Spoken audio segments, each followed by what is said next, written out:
Hi everyone, this is Balazs from Racing Brick. I thought we would have to wait a bit until the next reveals, but retailers and even LEGO themselves are constantly releasing new images. So before we can get into the details of the Technic space sets coming in March, now is the time to take a look at January's new releases. Besides the cool new sets, and trust me, they are small but some are packed with interesting stuff, I unfortunately have some bad news, but more on that at the end of the video. Also, if you are not subscribed yet, please do so, because we are on a mission. Let's push this channel past 200,000 together. The first set to check out is the 42163 Heavy Duty Bulldozer. It only has 195 pieces. I don't have the official prices yet, but I will link all the product pages in the description as soon as they go live, so you can check them out.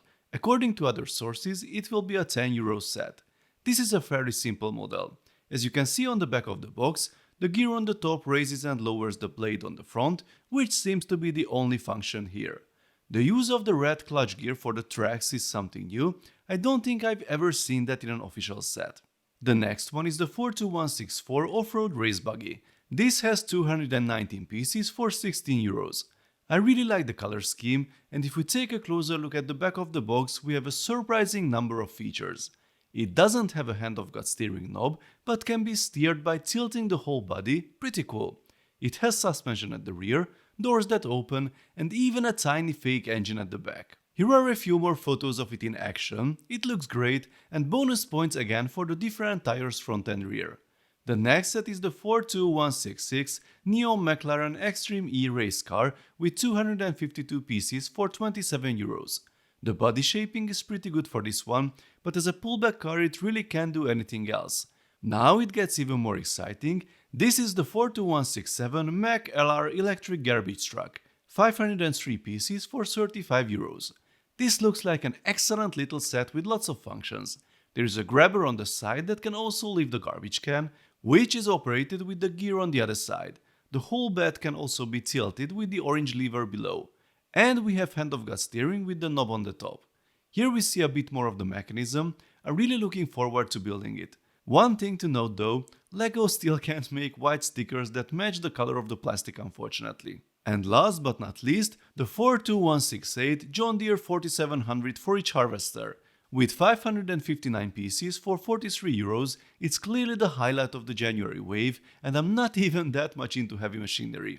The set has a surprising amount of system elements mixed with Technic, looks like a perfect blend of both worlds, and I hope it's sturdy enough to be playable. Some panels are brand new in green, like this one at the rear. Also, the 28-tooth bevel gear appears in yellow, which is quite a surprise given the strict color coding restrictions in Technic we heard about in the interview with the team members. The spouts can be operated manually. The steerable rear wheels are controlled by the knob behind the cabin. There is a gear on the side that controls the height of the header. When the header is down and you push the machine forward, all the gears turn at the front, driven by that small wheel you can see at the bottom. Once again, a very nice and functional set in this scale. So folks, those were the new Technic sets for January, and now the sad news. If you look at the boxes again, especially the back, one thing stands out: there are no more B models, not a single one. LEGO started eliminating the B models for the larger sets a few years ago, but they still had them in the smaller ones. Even last year we had the dump truck and the snow groomer, both of which had cool and playable B models. You could see every variation on the channel. The Monster Jam trucks also had B models, by the way, and more bad news for Monster Jam fans, apparently we won't be seeing these trucks in the lineup in 2024. So it seems that Technic no longer has any official B models. That's really sad, because I like the designer's creative solutions very much, but it's also an understandable move. The existence of the huge fanbase and Rebricable basically made the official B models unnecessary. They would be one of many.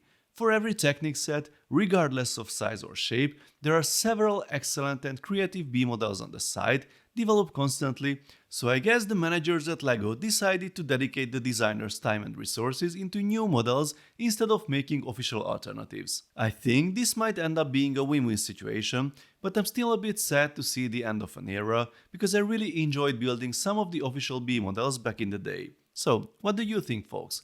Are you going to miss the official B models, or you don't care about them and just use Rebricable? Also, let me know how you like the January selection of smaller Technics sets, which one is your favorite, what cool new parts or techniques you've discovered. Let's talk about it in the comment section. If you enjoyed this video, then please give it a thumbs up and don't forget to subscribe with notifications, as there will be more exciting LEGO videos coming soon. See you next time, bye bye.